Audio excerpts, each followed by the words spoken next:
यही बाल कृष्ण सत्य पर ब्रह्म है, इनके अलावा कोई पर ब्रह्म नहीं है। प्रमाणित कर दिया देवताओं ने। लोग आज भी संशय कर रहे हैं पर ब्रह्म कौन है, परमात्मा कौन है। देवताओं ने पहले ही बता दिया, बोले यही है पर ब्रह्म, और कहीं मत जाओ। आहा, ठाकुर जी जैसे ही जाने लगे, महाराज भागवत में तो इतना सुंदर वर्णन है कि आज हिंसक जीव भी आपस में मित्र हो गए। शेर भी दौड़ रहा है ठाकुर जी के दर्शन करने के लिए, हिरण भी दौड़ रहा है। तभी हिरण ने आकर के एक लात मारी शेर में, पीछे हट, मैं पहले करूंगा। शेर बोला मानता नहीं, तेरा मेरा ब्रेकफास्ट है तू। बोले आज भाई हमारे ठाकुर जी का जन्म हुआ है, आज दोनों भाव से दर्शन करेंगे। और दोनों मित्र बनकर दर्शन कर रहे हैं। सर्प मूषक एक साथ दर्शन कर रहे हैं। सर्प ने फन उठा दिया ऊपर की ओर, ऊपर चल रहे हैं ठाकुर जी, और उस फन के ऊपर मूषक खड़े होकर दर्शन कर रहा है। आज सबको ऐसा लग रहा है कि कोई हमारा शत्रु नहीं है। जिस दिन ठाकुर जी प्रकट हुए उस दिन ऐसी स्थिति हो गई, ऐसा स्वभाव हो गया। मंदम मंदम जलधारा गिर रही थी, तभी शेषनाग आए और पीछे से छतरी बना करके ठाकुर जी के पीछे चलने लगे। वसुदेव जी को इन सब भावों का अनुभव नहीं, वो तो ऐसे भाव साम्राज्य में चले, उनको पता ही नहीं चल रहा क्या हो रहा है। गोकुल जाने के लिए देखा बीच में यमुना जी। आज यमुना जी में समुद्र की तरह उफान भर रही हैं। क्यों? क्योंकि यमुना जी सब नदियों से कहती हैं कृष्ण मेरे पति हैं। नदी कहती चल झूठी, झूठ बोलती है। बोले अगर विश्वास नहीं होता तो आ जाना, अष्टमी के दिन मेरे पतिदेव जन्म लेंगे, उसी दिन दर्शन कराएं। तो आज भारत की सारी नदियां श्री यमुना जी में हैं। आज भी महाराज जी ये भावना रखी जाती है कि जन्माष्टमी के दिन अगर आपने यमुना जी को प्रणाम किया तो भारत की सर्वांगीण नदियों को प्रणाम हो जाता है। सारी नदियां आती है जन्माष्टमी के दिन यमुना जी में। वृंदावन में आज अद्भुत समय है, वृंदावन में सारी नदियां हैं आज वृंदावन में। जैसे ही जाने लगे वसुदेव जी, यमुना जी ने विचार किया हमारे पतिदेव आए हैं, पैर तो छू लें। यमुना जी जैसे ही ऊपर आने लगी, ठाकुर जी बोले अरे देखना आ रही है, ससुर जी चल लेंगे, उठी उठी आ रही है ऊपर को। अरे वसुदेव जी नेक तो लज्जा कर ले। बोले आप चरण दे दो। ठाकुर जी ने पलना वो सूप में से अपना चरण बाहर निकाला। यमुना जी ने एक हिलोर भर करके चरण स्पर्श किया और मार्ग प्रदान कर दिया। वसुदेव जी चलते जा रहे हैं,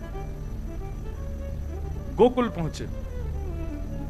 भगवान का सबसे पहला दर्शन गोकुल में किसने किया बताओ?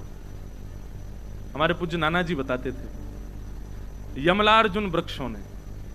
नलकुवर और मणिग्रीव जिनकी कथा आती है, भगवान उखल में बंद गए तो पेड़ के बीच से निकले, वही दोनों पेड़ गिरे। हमारे नाना जी कहते बोले सब तो सो रहे थे, वो दो वृक्ष लंबे खड़े, उन्होंने सबसे पहले ठाकुर जी को देखा। तो फिर नाना जी कहते संत की भले ही उनको श्राप लगा, लेकिन कितनी बड़ी कृपा, भगवान का सबसे पहला दर्शन उन दोनों को हुआ। वसुदेव जी गए और जाकर के, अब देखो कथा बहुत बड़ी हो जाएगी, बहुत सारे भाव हैं हमारे अंदर। तो अब एक भावना तो ऐसी भी है कि यशोदा मैया ने एक नहीं दो बालकों को जन्म दिया है। ट्विंस हुए यशोदा मैया के, एक लाली और एक लाला। और जो लाला जन्म लिए हैं वो कौन है? वही नंदनंदन श्री कृष्ण है। और सूप में बैठ के जो आए ये कौन है? ये देवकी नंदन श्री कृष्ण है। वसुदेव जी जैसे ही पहुंचे तो वसुदेव जी को नंदनंदन कृष्ण दिखाई नहीं दिए। आपने जैसे ही अपना लाला वहां पधराया तो नंद नंदन कृष्ण और वसुदेव नंदन कृष्ण दोनों एक हो गए, एक में ही विद्यमान हो गए। और आप लाली को लेकर, अब इसके प्रमाण बहुत सारे हैं, उसमें नहीं जाएंगे। लाली को लेकर के वसुदेव जी वहां से मथुरा को प्रस्थान कर गए। मथुरा जाकर के जैसे ही पहुंचे, बालिका ने रोना प्रारंभ किया। कंस की निद्रा खुल गई। आकर के उसने बालिका को जैसे ही पटका, अष्टभुजी देवी भद्रकाली प्रकट हो गई। विंध्यवासिनी मैया विंध्याचल में विराजमान है, भगवान की बहन है वो। उन्होंने कंस को बताया कि भाई तुम्हारे शत्रु ने तो ब्रजमंडल में जन्म ले लिया है, अब यहां कंस को करने दो, आप जो कर रहा है, हम चल रहे हैं गोकुल। 80 बरस के है गए नंद बाबा। कितने बरस के? अभी तक लाला नाय भयो, पर पतो ना क्यों अब की बार सबन को ऐसा लगन लगो कि अब के लाला होएगो, अब के तो नंद बाबा के लाला होएगो ही होएगो। आहा, नंद बाबा की दो बहन है, नंदा और सुनंदा। दोनों 6 महीना थी डेरा डाल के पड़ी हैं वहीं पे। जब तक पता चलिए भाभी हमारी गर्भ से हैं, तब से वहीं पड़ी हैं। क्यों? अब के लाला होएगो तो भैया नवलखा हार प्रदान करेंगे। सेवा कर रही हैं खूब नंदरानी यशोदा की। आज सुबह को समय है गयो, सूर्य उदय है गयो, लेकिन अभी तक यशोदा मैया उठी नहीं। जो ब्रह्म मुहूर्त में उठ जाए अभी तक ना जगी। नंदा सुनंदा दोनों ने प्रवेश किया और जैसे भीतर प्रवेश करके देखो तो महाराज यशोदा मैया के बगल में नेक 100 लाला, मुख तक चदरिया ओढ़े और कुल बुलाए रहे हो है। क्या कर रहे हो है? कुल बुलाए रहे हो। कुल बुलाए नो मतलब अपने हाथ पाम चला रहे हो है। और मुख से ऐसी आवाज, छोटे छोटे बालकों की आवाज आती ना, ऐसी थोड़ी थोड़ी आवाज कर रहे हैं। ठाकुर जी बेचैन हो रहे हैं। और लाल जी हैं कैसे? बोले ऐसे लग रहे हैं मानो जैसे कोई नीली मणि रखी हो। ठाकुर जी का बहुत दिनों तक जब नामकरण संस्कार नहीं हुआ तब तक यशोदा मैया नीलमणि कहकर के पुकारती, नीलमणि। नंदा सुनंदा ने जाकर के जैसे देखे, और भैया हमारी भाभी के तो बालक भयो है, लाला है कि लाली? नहीं देखो तो। सुनंदा बोली अब बात का फर्क पड़े, कोई भी हो। नंदा बोली देख लाली है वैसे कोई दिक्कत ना है, पर हम दोनों में भूआ, हम कान मरोड़ सकें, मार सकें, पीट सकें, डांट सकें, काम करवा सकें, कौन थे? लाला थे। लाली तो कोमल हो, विवाह से थोड़ी करवाएंगे जी सब काम। एक लाला है जाए तो एक भैया के घर में हमारा आज्ञाकारी सेवक है जाएगा, एक लाला है जाए।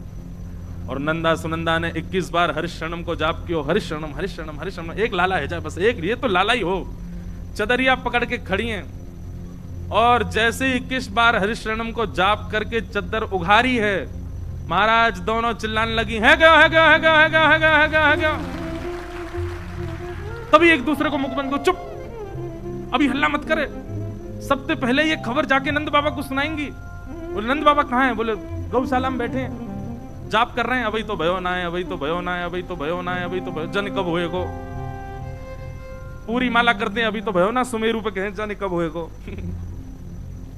नंदा सुनंदा उछलती कूदती दौड़ती, भाई बस नेत्रन से आंसू गिर रहे हैं, बोल नहीं रही है। बीच में कोई, अरे नंदा कहां भयो? अब कैसे बोले? पहले जाके तो भैया को बतानी है। गौशाला में बैठे हुए श्री नंद बाबा बूढ़े गए, सफेद सफेद दाढ़ी आ गई है, बेचारे जप कर रहे हैं। नंदा सुनंदा ने दोनों ने हाथ पकड़े और घेर में लेकर के दोनों घूमन लगी। बाबा है गो है गो है गो है गो है गो है गो। नंद बाबा बोले कहां भयो? बोले पहले ये बताओ हमको कहां मिलेगो। बाबा बोले पहले तू बता तो कहां भयो? नहीं नहीं नहीं, पहले ये बताओ हमको कहां मिलेगो। बोले तू जो कहेगी सो दूंगा, पहले बता भयो का। नंदा सुनंदा भाव में भर गई, नेत्रों से अविरल अश्रुधार गिर रही है और दोनों लिपट करके नंद बाबा से कह रही हैं, भैया आपने इतनो यज्ञ कियो, इतनो जप कियो, इतनो दान पुण्य कियो, ब्रजवासीन की सेवा करी, इन सबके फलस्वरूप आपके घर नीलमणि जैसो लाला भयो है, बधाई हो। आहा, नंद बाबा ने जैसे ही सुनी लाला भयो, पहले तो बाबा अनकॉन्शियस है गए, होश ही नहीं है, कहां पैर रख रहे हैं, कहां बैठ रहे हैं। नेत्रन से अविरल अश्रुधार गिर रही है। बोले सही बता बहन? बोले हाँ बाबा, अब रो मत, अब जल्दी तैयार है जाओ, जल्दी आओ, बधाई गाएंगे, उत्सव मनाएंगे, पूरे ब्रजमंडल में न्योता करेंगे।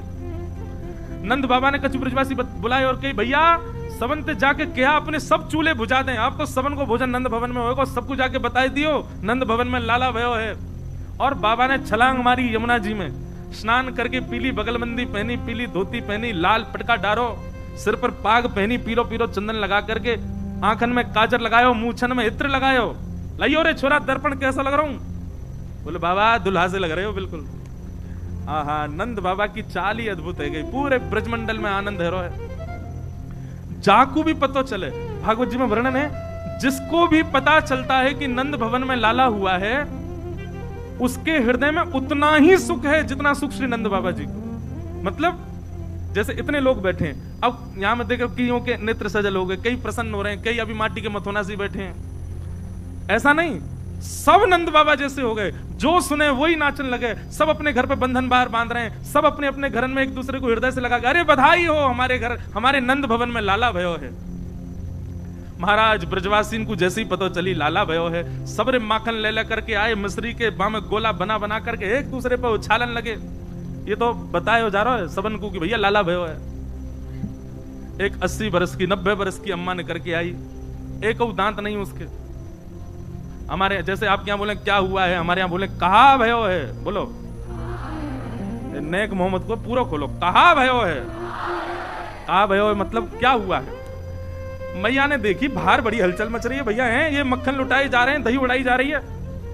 अरे बालकों जी कहा भयो है। जैसे ही मैया ने की कहा भयो, एक ब्रजवासी पहले थी गोला बना के बैठो, और जैसे ही मैया ने की कहा भयो वाले तक के मारो, और दांत तो है नहीं, और बिना दांत वाले इनको मुंह कैसे रहे, पोले से रहे, और जैसे ही वहां के मुंह पे पड़ो महाराज गप ते पूरा मक्खन भीतर चलोगे। मैया जीव निकाल करके अपने होटन को चाटने लगी।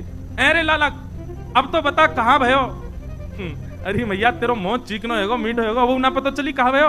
अरे नंद भवन में लाला भयो है कि ना है तोते और कोई काम करवानो ही ना है, तू बस कथा कर। और ऐसे सुंदर ठाकुर जी महाराज जी मलुकपीठ वाले महाराज जी एक बात कह रहे थे। मैंने अपने पिछले जन्मदिन पर महाराज जी का चातुर्मास वृंदावन में था, तो मैं महाराज जी को सुबह नियम है कि जिस दिन जन्मदिन है उस दिन सबसे प्रथम दर्शन श्री राधारमण जी का, जाते ही सबसे पहले राधारमण लाल जी को देखेंगे, उसके बाद यमुना जी उनको प्रणाम, ब्रजमंडल के हमारे पूर्व ब्रजमंडल जहां आज भी विद्यमान है ऐसे तटीय स्थान को प्रणाम,